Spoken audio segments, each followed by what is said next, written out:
Bonjour à tous, je suis ravie de vous retrouver pour cette nouvelle session d'information. Voici les titres de votre journal. En ouverture de ce journal, la cérémonie de remise des prix de la Fondation Prince Pierre.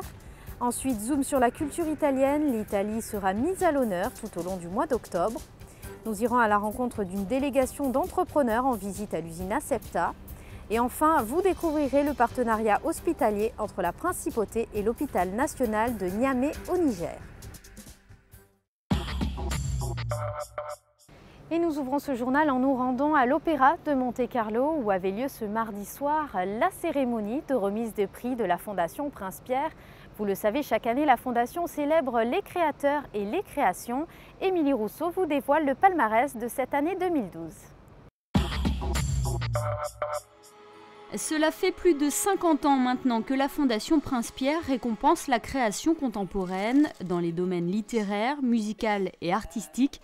Mardi soir, elle dévoilait son palmarès pour cette année 2012 en présence de la présidente de la Fondation, la princesse Caroline de Hanovre. Et avant de dévoiler les lauréats, un hommage a été rendu à Robert Sabatier lors de cette soirée. Robert Sabatier, membre du conseil littéraire, est disparu en juin dernier. Robert Sabatier qui nous a quittés le 28 juin dernier. Et débutons ce retour sur ce palmarès par la remise du prix littéraire. Il récompense chaque année un écrivain pour l'ensemble de son œuvre. Et cette année, la Fondation a honoré le travail de Jean-Paul Kaufmann, ancien grand reporter, ex-otage au Liban et désormais écrivain. J'avais commencé des livres bien avant cette histoire libanaise, mais que je ne terminais pas. Pourquoi je ne terminais pas? Parce que j'avais rien à dire. Donc il y avait pas cette chose, sans doute assez essentielle, assez vitale en moi, et qui a fait que bon là je me suis mis à écrire et sans que ces livres d'ailleurs fassent allusion véritablement à ce qui m'est arrivé. C'est plutôt moi, je fais ça, je procède par la bande, de manière indirecte. Philippe Lançon a lui reçu la bourse de la découverte, chroniqueur et critique littéraire pour Libération. Le journaliste a été récompensé pour son premier ouvrage, Les Îles.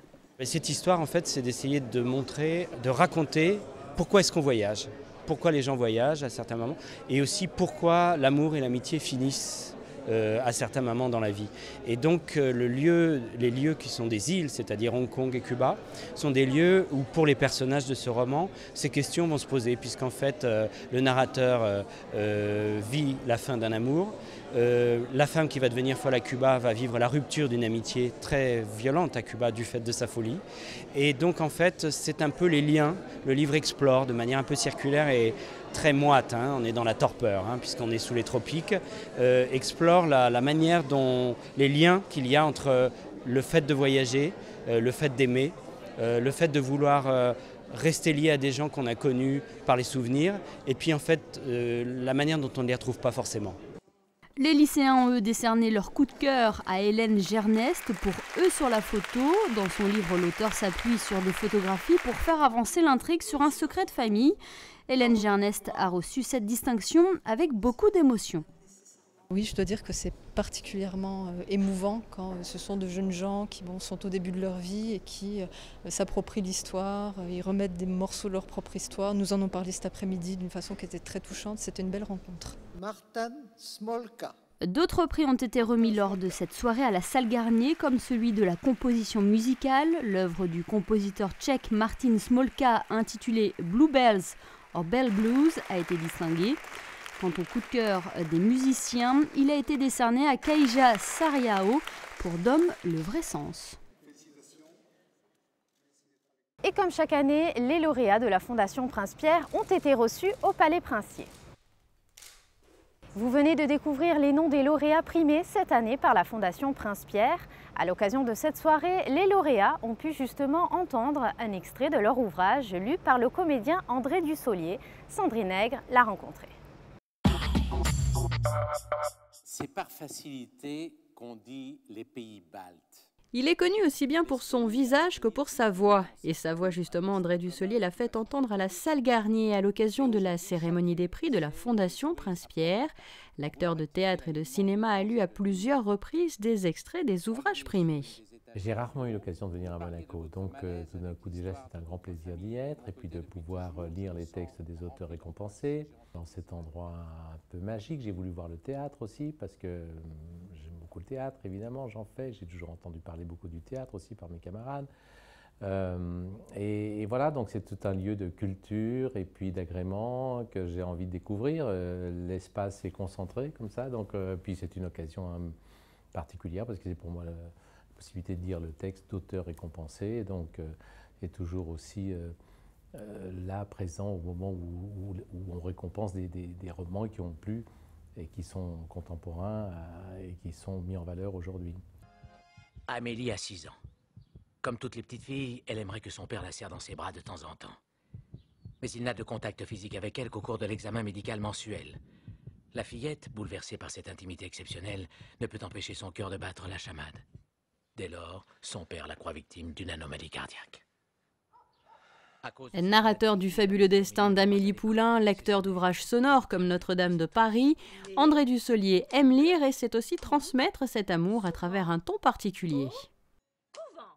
L'idéal, évidemment, c'est de jouer pour nous. Et moi, j'aime bien savoir les textes. Je sais que la mode aujourd'hui, c'est de lire beaucoup. Et je trouve que ça crée un petit regret chez moi parce que je trouve qu'un comédien, il n'y a rien de mieux, même si c'est un texte littéraire, que de le vivre, que de le jouer, que de donner l'impression de l'inventer.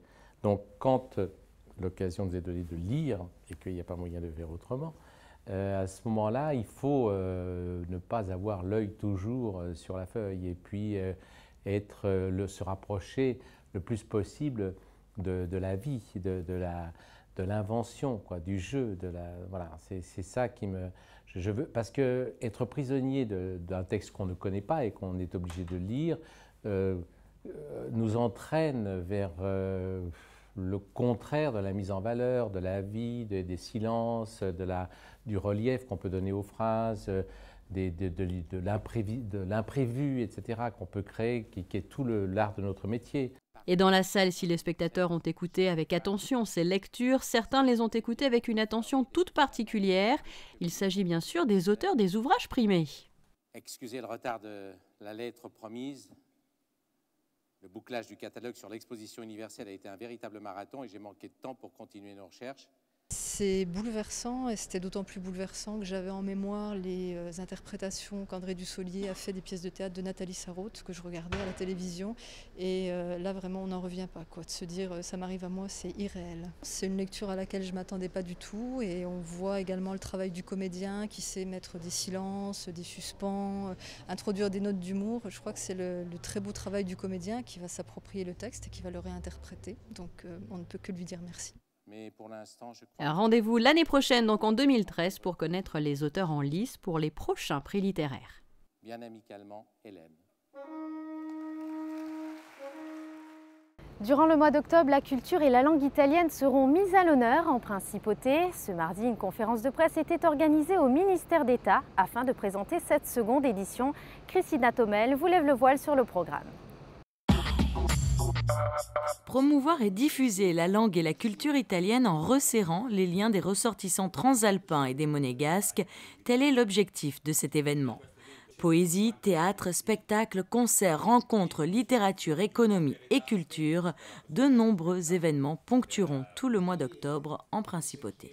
Tout le monde est invité à participer aux plusieurs moments qu'on va organiser, du cinéma à la présentation des livres, au moment des arts. Et si on pense à un des moments des premiers jours, il y aura des chorales gospel avec des personnes qui viennent de toute l'Italie, du sud de l'Italie, des îles, de Rome, de Florence, de toutes les villes importantes qui viennent à chanter des chansons en anglais mais aussi en italien.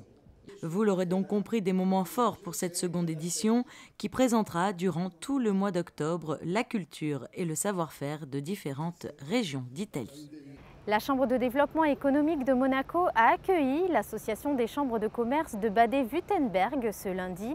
Ils se sont notamment entretenus avec les représentants et les membres de la CDE avant de visiter les locaux d'Acepta. Retour sur cette visite avec Émilie Rousseau. Mieux connaître le dynamisme et la diversité économique de la Principauté, tel était le but de la visite de l'Association des chambres de commerce et d'industrie du Bade-Württemberg. Cette association représente pas moins de 650 000 entreprises dans cet État situé dans le sud de l'Allemagne. Cette visite organisée par la CDE fait suite au déplacement officiel du prince Albert II et de la princesse Charlène en Allemagne il y a 3 mois. En mois de juillet, le prince Albert il était à Stuttgart et il nous a invités de venir à Monaco pour voir qu'il y a déjà aussi une production ici, pas seulement financière. Et ça nous a vraiment intéressés parce qu'il y a beaucoup des intérêts d'échange entre Bade-Württemberg et Monaco et la production est le plus important pour nous. Et c'est pour ça que c'est très intéressant ici de voir la réalité. Lors de cette visite, Peter Kulitz était accompagné de Clemens Keller, vice-président de la Chambre de commerce d'Ulm. Et ils ont découvert les locaux des laboratoires Acepta, l'une des entreprises leaders dans la dermopharmacie et la podologie. La société monégasque travaille avec l'Allemagne depuis les années 60, concernant notamment les matières premières.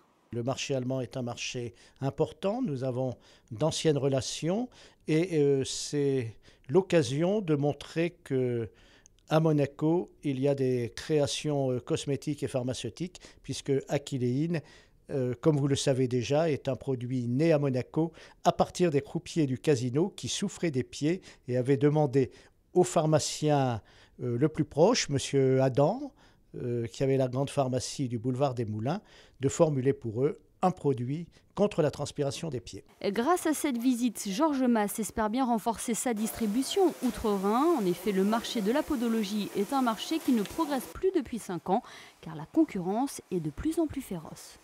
Dans le cadre d'un partenariat entre la Principauté et l'hôpital national de Niamey, une délégation de l'établissement était en visite à Monaco en début de semaine. Les explications de Frédéric Elion. Depuis 2000, une convention lie l'hôpital de Niamey à la principauté de Monaco et dans le cadre de cet accord, une délégation de l'hôpital nigérien composée du directeur général, du président du conseil d'administration, du médecin-chef ainsi que du chef de service d'orthopédie traumatologique est venue visiter toutes les structures hospitalières de la principauté. Lundi, elle était de passage au centre hospitalier Princesse Grace. Nous avons visité pas mal de services, notamment chez nous, quand on venait à l'hôpital national de Niamey. La première des choses, il faut aller voir le service des urgences. On a vu la méticuleuse organisation de ces services d'urgence ici, au niveau de l'hôpital Princesse Grace. Et après, nous avons été voir le service de kinésie. Le service de kinésie, où nous avons été surpris, bon, pas surpris, mais notre premier jour a coïncidé aussi avec le premier jour du stage de notre service de kinésie de l'hôpital national de Niamey, à qui ils ont gracieusement offert 2 mois de stage. Et ça, c'est très important. Des missions sur le terrain permettent le perfectionnement des cadres de l'hôpital de Niamey et l'accueil de stagiaires. Mardi, la délégation nigérienne s'est rendue à la Croix-Rouge monégasque où a eu lieu une remise de cadeaux ainsi qu'une visite des locaux. Nous avons mis en place à partir de 2001, donc ça ne remonte pas à hier, des missions chirurgicales vers l'hôpital national de Niamey qui sont composées de bénévoles de la Croix-Rouge, en tout cas de médecins qui partent d'ici sous la bannière de la Croix-Rouge et qui vont passer en général pour des durées d'une dizaine de jours quelques temps sur place pour opérer des patients et notamment, en particulier, faire des prothèses totales de hanche, puisque la première prothèse totale de hanche a été effectuée par nos équipes dans le pays, au Niger, il y a de cela maintenant 7 ou 8 ans. Plus de 800 personnes ont été opérées au Niger, dont une centaine d'enfants, et 21 missions ont déjà été effectuées sur place. Dans le cadre de l'événement A Touch of Africa, cette semaine dédiée à l'Afrique du Sud a été lancée par le gala South Africa Night samedi dernier. À cette occasion, le Café de Paris a mis à l'honneur ce pays dans ses plats. Un reportage de Léa Bellante. Les journées gastronomiques du Café de Paris valorisent cette semaine l'Afrique du Sud. Des plats typiques du pays ont été proposés à 440 convives lors de la soirée de gala South Africa Night et sont toute la semaine à la carte de la célèbre brasserie. Nous avons reçu une délégation de chefs sud-africains de Johannesburg, d'où est la princesse native. Et donc nous avons composé un menu en collaboration avec ce chef, avec des produits de là-bas et un petit peu une tendance au goût du jour pour notre clientèle. Donc nous avons du chevreuil, un chevreuil qui sera salé et fumé. Donc c'est vrai qu'ici on n'est pas habitué à manger des plats comme ça, mais ça passe très bien. On a beaucoup de compliments. La curiosité bien sûr des semaines gastronomiques, c'est de découvrir des cuisines internationales. Donc il y a quand même une clientèle qui est curieuse et qui est fidèle aussi au Café de Paris pour venir déguster tous ces mets. C'est essentiellement avec des produits locaux que les chefs ont élaboré des plats typiques sud-africains. Au menu, carpaccio de chevreuil fumé, langouste du Cap, jarret d'agneau braisé ou encore soupe au potiron avec zeste d'orange. Une collaboration entre deux pays qui fonctionne. La collaboration entre nous était très bien organisée. Nous n'avons pas été stressés par la préparation. On a réussi à servir tous les invités dans les temps lors de la soirée de gala. Tout le monde était satisfait. Avec 1 millier de couverts par jour en moyenne et une clientèle internationale, le Café de Paris maintient son niveau et innove grâce à ce menu découverte de la gastronomie sud-africaine qui honore la princesse Charlène. C'est avec l'idée venue avec Monsieur Listock, donc, qui à un certain moment souhaitait disons, intégrer un petit peu la gastronomie avec la culture à Monaco par rapport à l'Afrique du Sud. Tout d'abord, le mois de juin, on s'est déplacé effectivement en Afrique du Sud de faire 2 soirées gala avec l'Emperor Palace en partenariat. Donc c'était des clients effectivement qui s'assoient casino et des VIP, on peut dire, de là-bas. Donc on a fait 2 soirées gala d'environ 500 personnes chaque soir. Et par la suite, effectivement, on a fait venir les chefs de cuisine ici pour un petit peu faire la gastronomie, effectivement, Afrique du Sud. Et l'Afrique du Sud reste à l'honneur. Dans le hall du Café de Paris, Lynette Whitstock, la maman de la princesse Charlène, expose ses œuvres d'art. Les ventes réalisées bénéficieront à la fondation de sa fille.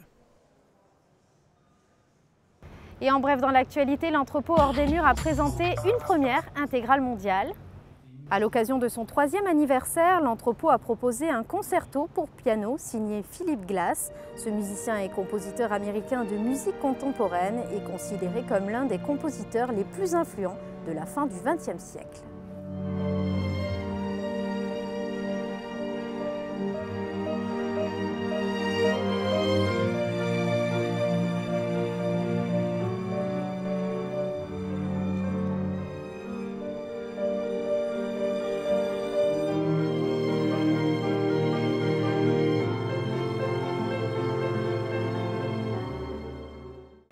Et avant de refermer ce journal, découvrons à présent les prévisions météo des prochains jours. Jeudi, prolongement d'un temps sec et agréable avec des températures qui iront de 18 à 25 degrés. Vendredi, journée ensoleillée, vent faible avec une maximale de 25 degrés. Samedi, un ciel partagé entre nuages et apparition du soleil avec un thermomètre identique. Et enfin dimanche, un ciel toujours très dégagé avec des températures très agréables. C'est la fin de cette édition, merci de l'avoir suivi. Je vous rappelle que vous pouvez retrouver toute notre actualité sur le site de Monaco Channel.